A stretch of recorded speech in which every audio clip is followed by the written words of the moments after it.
नमस्कार साथियों, CGPSC current affair के ऑनलाइन प्लेटफॉर्म में आप सबका स्वागत है। आज हम छत्तीसगढ़ की श्रृंखला को आगे विस्तार देते हैं। आगे विस्तार में हम सबसे पहले चर्चा करेंगे महाभारत काल। किस पर? महाभारत काल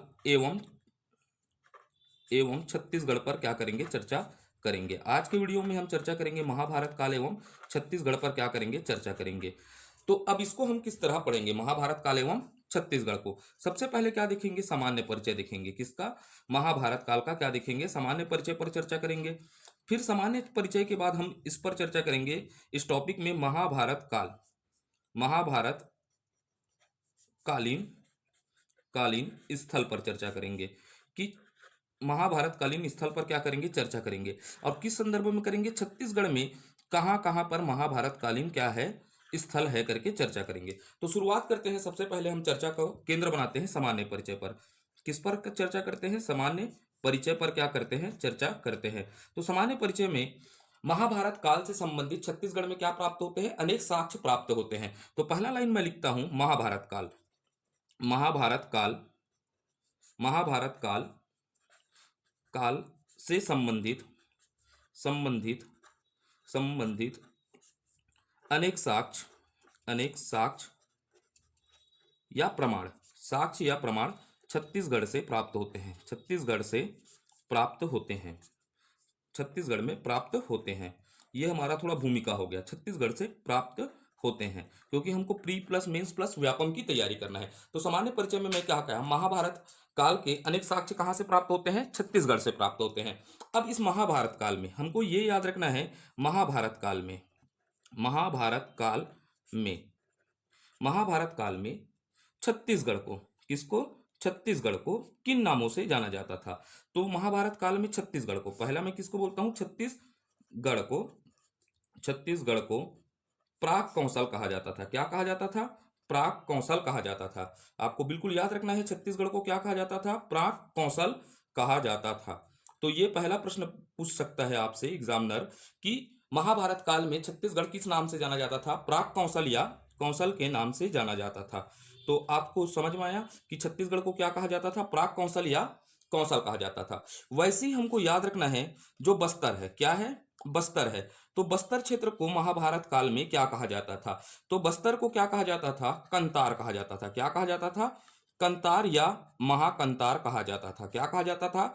महाकंतार कहा जाता था। ये बातें आपको याद रखना है, ठीक है।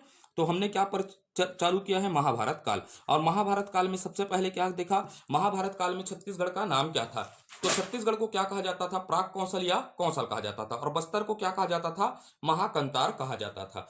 अब आगे चलते हैं, थोड़ा सा और इस पर चर्चा करते हैं महाभारत काल पर। तो महाभारत काल में लिखते हैं ना, महाभारत काल के 18 पर्वों में, महाभारत काल में कितने पर्व हैं? 18 पर्व हैं, ठीक है। ये हम इतिहास में पढ़ेंगे। महाभारत में कितने हैं? 18 पर्व है। इन 18 पर्वों में से कितने? 18 पर्वों में से 3 पर्व से, कितने? 3 पर्व से छत्तीसगढ़ की जानकारी प्राप्त होती है। कितने पर्वों से? 3 पर्वों से छत्तीसगढ़ की जानकारी प्राप्त होती है। तो क्या क्या जानकारी प्राप्त होती है उसको देखना है, या जानकारी या क्या प्राप्त होती है? साक्ष्य प्राप्त होती है। इसको याद रखना होगा हमको। तो मैं क्या बोला? महाभारत के 18 पर्वों में से कितने पर्व से? 3 पर्व से छत्तीसगढ़ की क्या प्राप्त होते हैं? साक्ष्य प्राप्त होते हैं। तो वो 3 पर्व कौन कौन से हैं उसे जानना होगा छत्तीसगढ़ के इतिहास के संदर्भ में। तो 3 पर्व होंगे। सबसे पहले हम पर्वों का नाम लिखते हैं। पहला पर्व कौन सा हो गया? सभा पर्व। तो बिल्कुल याद रखिएगा, महाभारत के 18 पर्वों में पहला पर्व में किसका नाम लिखा? सभा पर्व। सभा पर्व के बाद हमको याद रखना है कौन सा पर्व? भीष्म पर्व। कौन सा पर्व? भीष्म पर्व को याद रखना है। कौन सा पर्व को याद रखना है? भीष्म पर्व। उसके बाद हमको याद रखना है वन पर्व। कौन सा पर्व याद रखना है? वन पर्व को याद रखना है। तो छत्तीसगढ़ में 18 पर्वों में से कितने पर्वों से जानकारी प्राप्त होगी? 3 पर्वों में। पहला कौन सा बोलिएगा? सभा पर्व। सभा पर्व के बाद कौन सा हो जाएगा? भीष्म पर्व। भीष्म पर्व के बाद कौन सा पर्व हो जाएगा? वन पर्व से। तो अब हमको ये जानना है, सभा पर्व में क्या साक्ष्य प्राप्त होते हैं छत्तीसगढ़ के? तो छत्तीसगढ़ को सभा पर्व के अंतर्गत छत्तीसगढ़ को कौशल के रूप में वर्णन किया गया है। छत्तीसगढ़ को किसके रूप में? कौशल के रूप में वर्णन किया गया है। कौशल के रूप में वर्णन किया गया है। ये बात आपको याद रखना है, किस रूप में? कौशल के रूप में वर्णन किया गया है। तो आपसे प्रश्न पूछेगा, महाभारत के किस पर्व में छत्तीसगढ़ को कौशल के रूप में वर्णन किया गया है? तो सभा पर्व में वर्णन किया गया है करके आपको आंसर देना है। फिर आपको भीष्म पर्व से क्या जानकारी प्राप्त होगी या क्या साक्ष्य प्राप्त होगी? एक छत्तीसगढ़ की जीवनदायिनी नदी है, उसका नाम क्या है? महानदी है। क्या है? महानदी का उल्लेख है। भीष्म पर्व में किसका उल्लेख है? महानदी का उल्लेख मिलता है। और महानदी को क्या कहा गया है भीष्म पर्व में? चित्रोत्पल्ला कहा गया है। क्या कहा गया है? चित्रोत्पल्ला कहा गया है। तो आपसे प्रश्न पूछेगा महाभारत काल में महानदी का क्या नाम था, तो आपको आंसर देना है चित्रोत्पल्ला के रूप में क्या किया गया है? उल्लेख किया गया है। इसकी जानकारी कहां से प्राप्त होती है? 18 पर्वों में से भीष्म पर्व से इसकी जानकारी प्राप्त होती है। अब इसके बाद हमको समझना है वन पर्व। कौन सा पर्व को समझना है? वन पर्व। तो वन पर्व में एक साहित्यकार का नाम याद रखिएगा। किसका नाम याद रखिएगा? साहित्यकार का नाम याद रखना है। तो वो साहित्यकार का नाम क्या है? लोचन प्रसाद पांडे है। ये कौन है? साहित्यकार कौन है करके याद रखना है? पंडित लोचन प्रसाद पांडे। पंडित लोचन प्रसाद पांडे। प्रसाद पांडे, ठीक है। कौन से? पंडित लोचन प्रसाद पांडे। पंडे जी क्या बोलते हैं के अनुसार लिख देते हैं। क्या लिख दिया? अनुसार। लोचन प्रसाद पांडे जी के अनुसार ये महाभारत में उल्लेखित, कौन सा? महाभारत में उल्लेखित, भारत में उल्लेखित, ये बात को आपको याद रखना है। महाभारत में उल्लेखित ऋषभ तीर्थ, क्या बोल रहा हूं? ऋषभ तीर्थ। ऋषभ तीर्थ अर्थात क्या बोलेंगे? गुंजी एवं क्या बोल रहा हूं? दमाऊ दरहा, अर्थात शक्ति जिला गुंजी एवं दमाऊ दरहा। दमाऊ दरहा, हाँ, ये है बोल रहे हैं लोचन प्रसाद। फिर समझिएगा, एक साहित्यकार कौन है? लोचन प्रसाद पांडे है। उनके अनुसार क्या होता है? महाभारत में उल्लेखित ऋषभ तीर्थ या गुंजी एवं दमाऊ दरहा नामक स्थान, नामक स्थान का संबंध, नामक स्थान को ये बोलते हैं कि गुंजी और दमाऊ दरहा नामक स्थान को मोरध्वज, किसको? मोरध्वज, इसको याद रखना है ना। मोरध्वज एवं पुत्र, उनके पुत्र मोरध्वज के पुत्र किससे? ताम्रध्वज। मोरध्वज एवं उनके पुत्र ताम्रध्वज से संबंधित किया है। संबंधित किया है। किसने किया है? लोचन प्रसाद पांडे ने किया है। तो एक बार और समझेगा वन पर्व क्या बताता है। ये वन पर्व में बताता है किसके अनुसार? लोचन प्रसाद पांडे के अनुसार कि महाभारत में उल्लेखित ऋषभ तीर्थ अर्थात गुंजी और दमाऊ दरहा, इसका जिला क्या है? याद रखिएगा, शक्ति जिला नामक स्थान को मोरध्वज एवं ताम्रध्वज से क्या किया है? संबंधित किया है। किसने किया है करके याद रखिएगा? लोचन प्रसाद पांडे ने। यह जानकारी कहां से मिलती है करके याद रखिएगा? वन पर्व से मिलती है। अब आगे थोड़ा और बढ़ते हैं, इस पर आगे बढ़ते हैं तो और चर्चा के केंद्र को क्या करते हैं? बढ़ाते हैं, ठीक है। और चर्चा के केंद्र को बढ़ाते हैं तो हम देखने का प्रयास करेंगे, यहां पर एक व्यक्ति को याद रखना है, सहदेव द्वारा। क्या बोल रहा हूं मैं? सहदेव द्वारा। हम एक एक चीजों को पढ़ेंगे ना, जो चीजें इंपॉर्टेंट है उनको हम हर चीजों को पढ़ेंगे। तो सहदेव द्वारा जीते गए क्षेत्र का, किसको याद रखना है? सहदेव द्वारा जीते गए, जो सहदेव था महाभारत में, तो सहदेव द्वारा जीता गया क्षेत्र के लिए कौशल शब्द का उल्लेख मिलता है। तो ये बात को आपको याद रखना है। तो सहदेव द्वारा जीते गए क्षेत्र के लिए कौन सा शब्द का उल्लेख मिलता है? कौशल। तो कौशल शब्द का उल्लेख मिलता है। ये हो गए हमारे सामान्य जानकारी और सामान्य परिचय, ठीक है। अब इसके बाद हमको याद क्या करना है? जो हमारे एग्जाम के दृष्टिकोण से सबसे महत्वपूर्ण है वो है महाभारत कालीन स्थल। कौन याद रखना है? क्या को याद रखना है? महाभारत कालीन स्थल को याद रखना है। कालीन स्थल को हमको क्या करना है? याद रखना है। एग्जाम में यहीं से प्रश्न पूछेगा महाभारत कालीन स्थल पर। तो महाभारत कालीन स्थल में सबसे पहले हम जिला की ओर प्रवेश करते हैं। कौन से जिला को देखते हैं? महासमुंद जिला को देखते हैं। कौन सा समुद्र? महासमुंद जिला को देखते हैं। ये महाभारत कालीन क्या है? स्थल है। तो सबसे पहले जिला किसको याद रखना है? महासमुंद। और महासमुंद में हमको दो स्थानों को चर्चा करना है। तो सबसे पहले स्थान देखते हैं सिरपुर। किस पर चर्चा करेंगे? सिरपुर पर क्या करते हैं? चर्चा करते हैं। अब ये सिरपुर है, तो ये महाभारत काल में, अर्थात महाभारत काल में इसका प्राचीन नाम क्या था करके पूछेगा।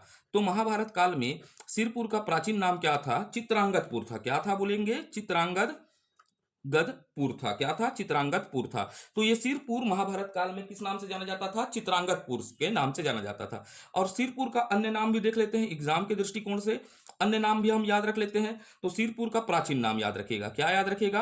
प्राचीन नाम, अन्य नाम में ना, प्राचीन नाम में क्या था? सिरपुर था। श्रीपुर था। क्या था? श्रीपुर था, अर्थात समृद्ध की नगरी था। क्या था? अर्थात इसे क्या कहा जाता था? समृद्धि, समृद्धि की नगरी कहा जाता था। क्या कहा जाता था? समृद्धि की नगरी कहा जाता था। थोड़ा सा मान्यताओं पर चलते हैं और कहानियों पर चलते हैं, ठीक है। तो ये चित्रांगदपुर पर किसकी बात कर रहा हूं, इसे क्या कहा जाता था प्राचीन काल में? चित्रांगदपुर कहा जाता था। क्या कहा जाता था? चित्रांगदपुर कहा जाता था। कौन सा पुर कहा जाता था? चित्रांगदपुर कहा जाता था सिरपुर को। अब ये चित्रांगदपुर की रानी थी। अब ये इस कहानी को आगे नरेट करते हैं। चित्रांगदपुर की क्या थी? रानी थी। इस रानी है तो रानी का नाम क्या था, याद रखना है, चित्रांगदा था। क्या था? चित्रांगदा था। कौन सा नाम था? यहाँ की रानी का नाम था, इस क्षेत्र की रानी का नाम क्या था? चित्रांगदा था। अब चित्रांगदा का विवाह होगा। क्या होगा? विवाह हुआ। चित्रांगदा का विवाह होगा करके याद रखना है। तो चित्रांगदा का विवाह हुआ किससे? अर्जुन से। ये बात हमको कहानी के तौर पर याद रखना है। मुझे प्यार हुआ, इकरार हुआ, इन्हें अर्जुन को क्या हो जाता है? चित्रांगदा से प्रेम हो जाता है। तो प्रेम वश क्या करते हैं? वो विवाह करते हैं। अर्थात अर्जुन जी किससे विवाह करते हैं? चित्रांगदा से। ठीक है, चित्रांगदा से क्या करते हैं? विवाह करते हैं। विवाह करने के बाद हम इससे पुत्र प्राप्त होता है। क्या प्राप्त होता है? पुत्र। तो अर्जुन के पुत्र का नाम क्या होगा? चित्रांगदा और अर्जुन का क्या हुआ? विवाह हुआ। विवाह होने के बाद इससे क्या प्राप्त हुआ? पुत्र प्राप्त हुआ। तो पुत्र का नाम था बब्रुवाहन। क्या था? बब्रुवाहन था करके याद रखना है। पुत्र का नाम होगा बब्रुवाहन। कौन सा? बब्रुवाहन। तो अर्जुन के पुत्र क्या हुआ? बब्रुवाहन हुआ। अब बब्रुवाहन ही कालांतर में, ये याद रखना है स्टोरी में, बब्रुवाहन ही कालांतर में अर्थात बाद में चित्रांगदपुर का क्या बना? शासक बना। किसका? चित्रांगदपुर का क्या बना? शासक बना है करके। तो ठीक है, ये हो गया हमारा सिरपुर से संबंधित कुछ जानकारियां। तो सबसे पहले सिरपुर अर्थात कहां पर है? महासमुंद में है। इसका नाम क्या है? चित्रांगदपुर। अन्य नाम क्या है? प्राचीन नाम क्या था? सिरपुर अर्थात समृद्धि की नगरी कहा जाता था। चित्रांगदपुर, चित्रांगदपुर की राजकुमारी कौन थी करके याद रखना है? चित्रांगदा। विवाह किससे हुआ? अर्जुन से। अर्जुन से क्या हुआ? पुत्र प्राप्त हुआ, बब्रुवाहन। अब बब्रुवाहन ही कालांतर में इस क्षेत्र का क्या बना? शासक बना करके हमको याद रखना है। ये हो गया हमारी कहानी किससे? सिरपुर के संबंधित पूरे तथ्य हो गए। अब देखते हैं आगे की बातों पर चर्चा करते हैं। आगे की बातों में चलते हैं तो हमको देखना है खल्लारी। किस पर चर्चा करना है? खल्लारी पर क्या करना है? चर्चा करना है। ठीक है, खल्लारी कहाँ है? महासमुंद पर है। कौन से जिला पर है? महासमुंद जिला पर है। सबसे पहले दिमाग में आप ट्रेस करिएगा कौन से जिला में है? महासमुंद जिला में है करके। ठीक है, अब महासमुंद जिला में है तो खल्लारी का प्राचीन नाम याद रखना है। क्या याद रखना है? खल्लारी का प्राचीन नाम। तो खल्लारी के प्राचीन नाम से आपसे क्या प्रश्न बनेगा? खल्लारी का प्राचीन नाम क्या है करके। तो खल्लारी को खल्ल वाटिका कहा जाता है। क्या कहा जाता है? खल्ल वाटिका कहा जाता है। तो इसका प्राचीन नाम क्या हो जाएगा? खल्ल वाटिका है। कौन सा वाटिका है? खल्ल वाटिका है करके याद रखिएगा। अब यहां पर हमको दो चीजों को याद करना है। ठीक है, यहां पर हमको क्या देखना है? एक लाक्षागृह को याद रखना है। कौन सा गृह? लाक्षागृह को याद रखना है। और लाक्षागृह के बाद हमको याद रखना है भीम पद चिन्ह। क्या याद रखना है? भीम पद चिन्ह को याद रखना है। किसको याद रखना है? भीम पद चिन्ह। ये दोनों साक्ष्य है किसके? महाभारत काल के। तो लाक्षागृह से संबंधित कुछ स्टोरी को समझते हैं। किससे? लाक्षागृह से संबंधित कुछ स्टोरी को सुनते हैं। थोड़ा सा समझना है लाक्षागृह क्या था करके। तो लाक्षागृह जो कि पहाड़ी के नीचे क्या था? एक स्थल था। लाक्षागृह एक पहाड़ है खल्लारी में। उस पहाड़ के नीचे क्या था? एक स्थल था जहां कौरवों ने पांडवों को जलाकर मारने के लिए क्या किया था? षड्यंत्र किया था। अर्थात कौरव लोग ये क्या होते हैं? लाक्षागृह के अंदर किसको? पांडवों को जलाकर मारने का क्या किया था? षड्यंत्र किया था करके याद रखना है। ठीक है, तो लाक्षागृह को लिख लेते हैं। ठीक है, अच्छा सा नोट बनाइएगा। लाक्षागृह में जो कि, लाक्षागृह जो कि लिख देते हैं, जो कि पहाड़ी अर्थात सिरपुर क्षेत्र में पहाड़ी है। ठीक है, खलारी क्षेत्र में पहाड़ी है। ठीक है, तो क्या होगा? लाक्षागृह पहाड़ी के नीचे, आप अच्छे से लिखिएगा, पहाड़ी के नीचे का स्थल, स्थल है जहां, जहां कौरवों ने, किसने? कौरव ने पांडवों को, किसको? पांडवों को जलाकर, किसको? जलाकर, जलाकर मारने का, मारने का षड्यंत्र किया था। क्या किया था? षड्यंत्र किया था। षड्यंत्र किया था करके हमको याद रखना है। ठीक है, उसके बाद हमको याद रखना है भीम पद चिन्ह। ये भी कहां पर है? खल्लारी पर। थोड़ा स्टोरी याद रखेंगे तो आप बहुत अच्छे से क्या कर पाएंगे? समझ पाएंगे छत्तीसगढ़ को। मैं डायरेक्ट फैक्ट नहीं पढ़ाता, अब फैक्ट वाले टीचर हम नहीं है। ठीक है, तो भीम खोह याद रखिएगा। क्या याद रखिएगा? खोह। तो ये भीम खोह क्या है? लाक्षागृह के समीप है। ये भीम खोह है ना। ठीक है, थोड़ा पेन मोटा चल रहा है। तो भीम खोह क्या है? लाक्षागृह के समीप क्या है? भीम खोह स्थित है। ठीक है, पहला पॉइंट क्या लिख सकते हैं? समझिएगा, लाक्षागृह के समीप। किसके? लाक्षागृह के समीप, समीप भीम खो है, क्या है, भीम खो, खो, खो है करके, खोह स्थित है, भीम खोह है ना, ठीक है। खोह क्या है, स्थित है करके याद रखना है। भीम खोह क्या है, स्थित है। जहां से भीम के पद चिन्ह के साक्ष्य प्राप्त होते हैं, ये क्या होता है, भीम खोह से क्या प्राप्त होता है, जहां से हमको याद रखना है भीम के पद, जहां से भीम, भीम के पद चिन्ह प्राप्त होते हैं, क्या होते हैं, पद चिन्ह, अर्थात गोड़ के निशान प्राप्त होतेगा, छत्तीसगढ़ी में गोड़ के निशान प्राप्त हुआ है, ठीक है।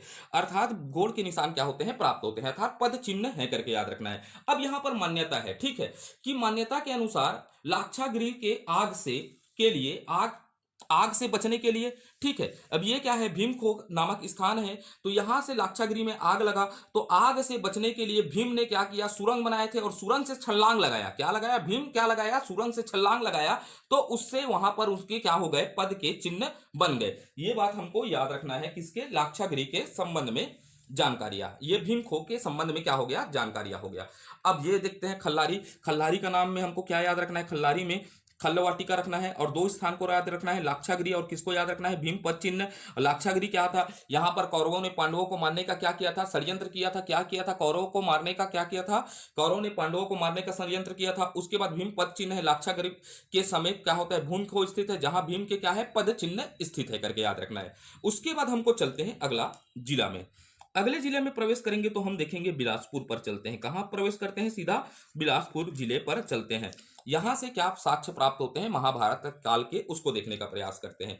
तो हम चलते हैं बिलासपुर में, तो बिलासपुर में हमको स्थान याद रखना है, रतनपुर को याद रखना है, किसको याद रखना है, रतनपुर को। बिलासपुर में एक स्थान को याद रखना है, रतनपुर। तो रतनपुर में हमको सबसे पहले प्रश्न पूछेगा, महाभारत काल में से किस नाम से जाना जाता था, अर्थात प्राचीन नाम पर प्रश्न पूछ दिया आपसे, तो आपको याद रखना पड़ेगा प्राचीन नाम, क्या याद रखना पड़ेगा, प्राचीन नाम। तो इसका नाम, प्राचीन नाम क्या था, मणिपुर था, क्या था, मणिपुर कहा जाता था। मणिपुर या रत्नावली, क्या याद रखना है, रत्नावली कहा जाता था, क्या कहा जाता था, रत्नावलीपुर कहा जाता था करके पहला पॉइंट हो गया। तो इसको आपको नहीं भूलना है, इसको क्या कहा जाता था करके याद रखना है, प्राचीन नाम मणिपुर या रत्नावलीपुर कहा जाता था।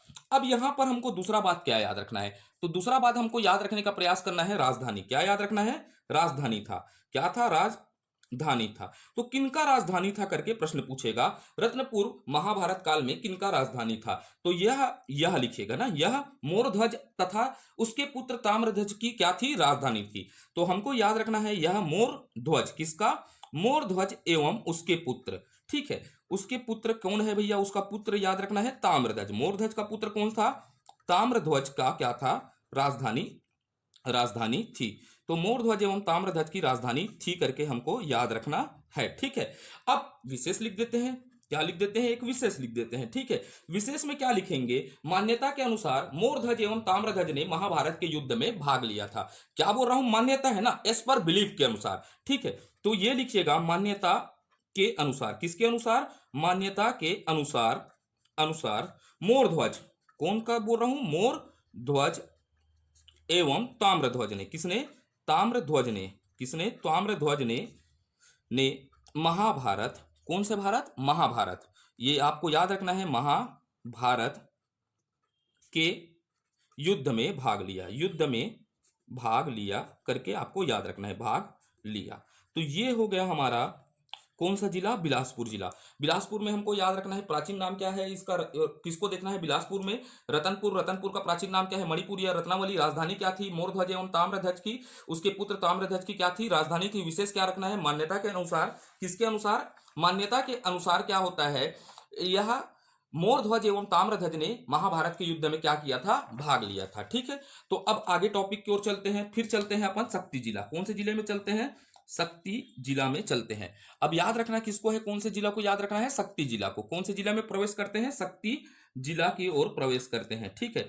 अब देखेंगे शक्ति जिला में क्या साक्ष्य प्राप्त होते हैं महाभारत काल संबंधित, ठीक है। तो शक्ति जिला में हमको याद रखना है ऋषभ तीर्थ, ठीक है, क्या याद रखना है, ऋषभ तीर्थ को बिल्कुल याद रखना है। तो शक्ति जिला में क्या है, ऋषभ तीर्थ है, क्या है, ऋषभ तीर्थ। अब इसी ऋषभ तीर्थ का अन्य नाम याद रखिएगा, क्या कहा जाता है, अन्य नाम। तो ठीक है, इसे अन्य नाम क्या कहा जाता है, गुंजी और दमाऊ दरहा कहा जाता है, क्या कहा जाता है, गुंजी या दमाऊ दरहा कहा जाता है, क्या कहा जाता है, दमाऊ दरहा कहा जाता है करके।